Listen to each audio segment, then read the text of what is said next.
ನಮಸ್ತೆ ವೀಕ್ಷಕರೇ. ವೃಶ್ಚಿಕ ರಾಶಿಯವರಿಗೆ ನವೆಂಬರ್ ತಿಂಗಳು ಹೊಸ ಶಕ್ತಿ ಮತ್ತು ಸವಾಲುಗಳನ್ನು ತರ್ತದೆ. ಈ ಮಾಸದಲ್ಲಿ ನಿಮ್ಮ ರಾಶಿಯ ಅಧಿಪತಿಯಾದಂತಹ ಮಂಗಳ ಗ್ರಹದ ಸ್ಥಾನವು ಅತ್ಯಂತ ಪ್ರಬಲವಾಗಿರುತ್ತದೆ. ತಿಂಗಳ ಆರಂಭದಲ್ಲಿ ರಾಶಾದಿತ್ಯ ಬಲವದಿಂದ ನೀವು ಆತ್ಮವಿಶ್ವಾಸದ ಉತ್ತುಂಗದಲ್ಲಿರ್ತೀರಿ. ಸೂರ್ಯನ ಸಂಚಾರವು ನಿಮ್ಮ ವ್ಯಕ್ತಿತ್ವದ ಮೇಲೆ ಪ್ರಭಾವವನ್ನು ಬೀರುತ್ತದೆ. ಹಾಗಾದರೆ ನವೆಂಬರ್ ತಿಂಗಳಲ್ಲಿ ವೃಶ್ಚಿಕ ರಾಶಿಯವರಿಗೆ ಯಾವ ರೀತಿ ಭವಿಷ್ಯ ಇದೆ ಎಂಬುದನ್ನು ಈ ವಿಡಿಯೋದಲ್ಲಿ ನಾವು ಸಂಪೂರ್ಣವಾಗಿ ತಿಳಿಸ್ಕೊಟ್ಟಿದ್ದೇವೆ. ಈ ವಿಡಿಯೋನ ನೀವು ಸ್ಕಿಪ್ ಮಾಡದೆ ಕೊನೆವರೆಗೂ ಪೂರ್ತಿಯಾಗಿ ನೋಡಿ. ಅದಕ್ಕಿಂತ ಮುಂಚೆ ಈ ವಿಡಿಯೋಗೆ ಒಂದು ಲೈಕ್ ಮಾಡಿ, ಹಾಗೆ ನಮ್ಮ ಚಾನಲ್ಗೆ ಯಾರೆಲ್ಲ ಸಬ್ಸ್ಕ್ರೈಬ್ ಮಾಡ್ಕೊಂಡಿಲ್ಲ ಅಂದರೆ ಈಗಲೇ ಫ್ರೀಯಾಗಿ ಸಬ್ಸ್ಕ್ರೈಬ್ ಮಾಡ್ಕೊಳ್ಳಿ. ಹಾಗೆ ನಿಮ್ಮ ಜೀವನದಲ್ಲಿ ಏನಾದರೂ ಸಮಸ್ಯೆಗಳಿದ್ದರೆ ಡಿಸ್ಪ್ಲೇ ಆಗ್ತಿರುವಂಥ ಗುರುಗಳ ನಂಬರ್ಗೆ ಈಗಲೇ ಕರೆ ಮಾಡಿ ಈಗಲೇ ಶಾಶ್ವತವಾದ ಪರಿಹಾರವನ್ನು ಮಾಡಿಸಿಕೊಳ್ಳಿ. ಡಿಸ್ಪ್ಲೇ ಆಗ್ತದೆ ನೋಡಿ, ಗುರುಗಳ ನಂಬರ್ಗೆ ಈಗಲೇ ಕರೆ ಮಾಡಿ. ಈ ತಿಂಗಳು ನಿಮ್ಮ ಆರ್ಥಿಕ ಸ್ಥಿತಿ ಸ್ಥಿರವಾಗಿರುತ್ತದೆ. ದ್ವಿತೀಯ ಸ್ಥಾನದ ಬಲದಿಂದ ನಿರೀಕ್ಷಿತ ಮೂಲಗಳಿಂದ ಹಣ ಹರಿದು ಬರ್ತದೆ. ಪೂರ್ವಿಕರ ಆಸ್ತಿಯಿಂದ ಅಥವಾ ದೀರ್ಘಕಾಲದ ಹೂಡಿಕೆಗಳಿಂದ ಲಾಭ ಬರಬಹುದು. ನಿಮ್ಮ ಬುದ್ಧಿವಂತಿಕೆಯನ್ನು ಸರಿಯಾಗಿ ಬಳಸಿದರೆ ಉತ್ತಮ ಗಳಿಕೆ ಸಾಧ್ಯವಿದೆ. ಈ ತಿಂಗಳು ಆರೋಗ್ಯ ಸಂಬಂಧಿತ ಅಥವಾ ದೂರ ಪ್ರಯಾಣದ ಮೇಲೆ ಹೆಚ್ಚಿನ ಖರ್ಚುಗಳನ್ನು ಉಂಟು ಮಾಡಬಹುದು. ಸಾಲ ನೀಡುವುದು ಅಥವಾ ತೆಗೆದುಕೊಳ್ಳುವುದನ್ನು ಸಾಧ್ಯವಾದಷ್ಟು ತಪ್ಪಿಸಿ. ಅಗತ್ಯಕ್ಕಿಂತ ಹೆಚ್ಚು ಸಾಲ ಮನ್ನಾ ಪ್ರಯತ್ನ ಮಾಡಬೇಡಿ. ಕುಟುಂಬದ ಅವಶ್ಯಕತೆಗಳಿಗಾಗಿ ಹಣ ವ್ಯಯ ಆಗುವುದು ಸಹಜ. ಇನ್ನು ತುರಾತುರಿಯಲ್ಲಿ ಯಾವುದೇ ಹಣಕಾಸಿನ ನಿರ್ಧಾರ ತೆಗೆದುಕೊಳ್ಳಬೇಡಿ. ನವೆಂಬರ್ ಕೊನೆಯ ವಾರ ಹೂಡಿಕೆಗಳಿಗೆ ಹೆಚ್ಚು ಶುಭಕರ. ಇನ್ನು ವೃತ್ತಿ ಕ್ಷೇತ್ರದಲ್ಲಿ ನೋಡುವುದಾದರೆ ಕೆಲಸದ ಸ್ಥಳದಲ್ಲಿ ನಿಮ್ಮ ದಕ್ಷತೆ ಮತ್ತು ಧೈರ್ಯ ಎದ್ದು ಕಾಣುತ್ತದೆ. ಹೊಸ ಜವಾಬ್ದಾರಿಗಳು ಅಥವಾ ಯೋಜನೆಗಳು ನಿಮ್ಮನ್ನು ಹುಡುಕಿಕೊಂಡು ಬರಲಿವೆ. ನಿಮ್ಮ ಕಾರ್ಯಕ್ಷಮತೆಯಿಂದ ಮೇಲಾಧಿಕಾರಿಗಳ ಮೆಚ್ಚುಗೆ ಗಳಿಸ್ತೀರಿ.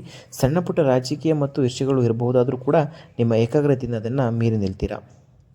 ಉದ್ಯೋಗ ಬದಲಾಯಿಸಲು ಪ್ರಯತ್ನಿಸುವವರಿಗೆ ಉತ್ತಮ ಅವಕಾಶಗಳು ತಿಂಗಳ ಮಧ್ಯದಲ್ಲಿ ದೊರೆಯುತ್ತದೆ. ಇನ್ನು ವ್ಯಾಪಾರ ಮತ್ತು ವ್ಯವಹಾರ ಮಾಡುವವರಿಗೆ ಸ್ವಂತ ಉದ್ಯಮಗಳಿಗೆ ಇದು ಲಾಭದಾಯಕ ತಿಂಗಳು. ನಿಮ್ಮ ಸ್ಪರ್ಧಾತ್ಮಕ ಮನೋಭಾವದಿಂದ ಪ್ರತಿಸ್ಪರ್ಧಿಗಳನ್ನು ಹಿಂದಿಕ್ತೀರಾ. ವಿದೇಶಿ ಸಂಪರ್ಕದಿಂದ ಅಥವಾ ದೊಡ್ಡ ಮಟ್ಟದ ಒಪ್ಪಂದಗಳಿಂದ ಲಾಭ ನಿರೀಕ್ಷಿಸಬಹುದು. ಸರ್ಕಾರಿ ಅಥವಾ ಕಾನೂನು ಸಂಬಂಧಿತ ವ್ಯವಹಾರಗಳಲ್ಲಿ ಜಾಗರೂಕರಾಗಿರಿ. ಇನ್ನು ಕುಟುಂಬ ಮತ್ತು ಸಂಬಂಧದ ಬಗ್ಗೆ ನೋಡುವುದಾದರೆ ಕುಟುಂಬದ ಸದಸ್ಯರ ನಡುವೆ ಸಣ್ಣ ಪುಟ್ಟ ಭಿನ್ನಾಭಿಪ್ರಾಯಗಳು ಉಂಟಾಗಬಹುದು.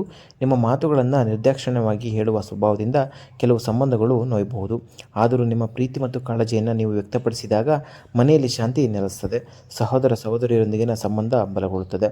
ಇನ್ನು ಸಂಗಾತಿಯೊಂದಿಗೆ ಆಳವಾದ ಬಾಂಧವ್ಯ ಏರ್ಪಡುತ್ತದೆ. ನಿಮ್ಮ ಭಾವನೆಗಳನ್ನು ಮುಚ್ಚಿಡದೆ ಮುಕ್ತವಾಗಿ ಮಾತನಾಡಲು ಪ್ರಯತ್ನಿಸಿ. ಪ್ರೇಮಿಗಳಿಗಿದು ಉತ್ತಮ ಸಮಯ ಅಂತ ಹೇಳ್ಬೋದು. ನಿಮ್ಮ ಸಂಬಂಧದಲ್ಲಿ ವಿಶ್ವಾಸ ಮತ್ತು ಪ್ರಾಮಾಣಿಕತೆ ಹೆಚ್ಚುತ್ತದೆ. ವೈಯಕ್ತಿಕ ವಿಚಾರಗಳಲ್ಲಿ ಬೇರೆಯವರ ಹಸ್ತಕ್ಷೇಪಕ್ಕೆ ಅವಕಾಶ ನೀಡಬೇಡಿ. ಇನ್ನು ಸಾರ್ವಜನಿಕ ಜೀವನದಲ್ಲಿ ನಿಮ್ಮ ಪ್ರಭಾವ ಹೆಚ್ಚಾಗ್ತದೆ.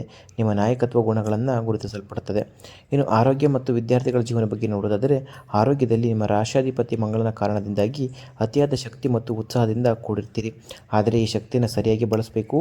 ಅತಿಯಾದ ಒತ್ತಡ ಅಥವಾ ಕೋಪದಿಂದ ರಕ್ತದೊಳಗೆ ಸಂಬಂಧಿಸಿದ ಸಮಸ್ಯೆಗಳು ಕಾಣಿಸ್ಕೊಳ್ತದೆ. ಇನ್ನು ವಿದ್ಯಾರ್ಥಿಗಳಿಗೆ ಇದು ಅತ್ಯುತ್ತಮದ ತಿಂಗಳು ಅಂತ ಹೇಳ್ಬೋದು. ನಿಮ್ಮ ಏಕಾಗ್ರತೆ ಮತ್ತು ಅಧ್ಯಯನದಲ್ಲಿನ ಆಳವಾದ ಆಸಕ್ತಿ ನಿಮಗೆ ಯಶಸ್ಸು ತರ್ತದೆ. ಸಂಶೋಧನೆ ಅಥವಾ ಗಹನವಾದ ವಿಷಯಗಳನ್ನು ಕಲಿಯಲಿದ್ದು ಸಕಾಲ ಉತ್ತಮ ಅಂಕಗಳನ್ನು ಗಳಿಸಲು ನೀವು ಪ್ರಯತ್ನಗಳು ಕೂಡ ಫಲ ನೀಡುತ್ತದೆ. ನೀವೊಂದು ರಾಶಿಯವರ ಪರಿಹಾರ ಮಾರ್ಗ ತಿಳಿಸುವುದಾದರೆ ಪ್ರತಿದಿನ ಹನುಮಾನ್ ಚಾಲಿಸನ್ನು ಪಠಣೆ ಮಾಡಿ. ಇದು ಮಂಗಳನ ಪ್ರಭಾವವನ್ನು ಸಮತೋಲನಗೊಳಿಸುತ್ತದೆ. ಕೋಪವನ್ನು ನಿಯಂತ್ರಿಸಲು ಪ್ರತಿದಿನ ಬೆಳಗ್ಗೆ ಸೂರ್ಯ ನಮಸ್ಕಾರವನ್ನು ಮಾಡಬೇಕಾಗ್ತದೆ. ಮಂಗಳವಾರದಂದು ಕೆಂಪು ಬಣ್ಣದ ವಸ್ತುಗಳನ್ನು ದಾನ ಮಾಡುವುದು ಉತ್ತಮ ಅಂತಲೇ ಹೇಳ್ಬೋದು. ಅದ್ರ ಜೊತೆಗೆ ಸಾಧ್ಯವಾದಷ್ಟು ನಿಮ್ಮ ಸುತ್ತಮುತ್ತಲಿನ ಜನರ ನಕಾರಾತ್ಮಕ ಭಾವನೆಗಳಿಂದ ನೀವು ದೂರ ಇರಬೇಕಾಗ್ತದೆ. ಇನ್ನು ಒಂದು ರಾಶಿಯವರು ನವೆಂಬರ್ ತಿಂಗಳು ನಿಮ್ಮ ಆಂತರಿಕ ಶಕ್ತಿ ಮತ್ತು ಪರಿವರ್ತನೆಯ ಸಾಮರ್ಥ್ಯವನ್ನು ಪ್ರದರ್ಶಿಸಲು ಉತ್ತಮ ವೇದಿಕೆಯಾಗಿದೆ.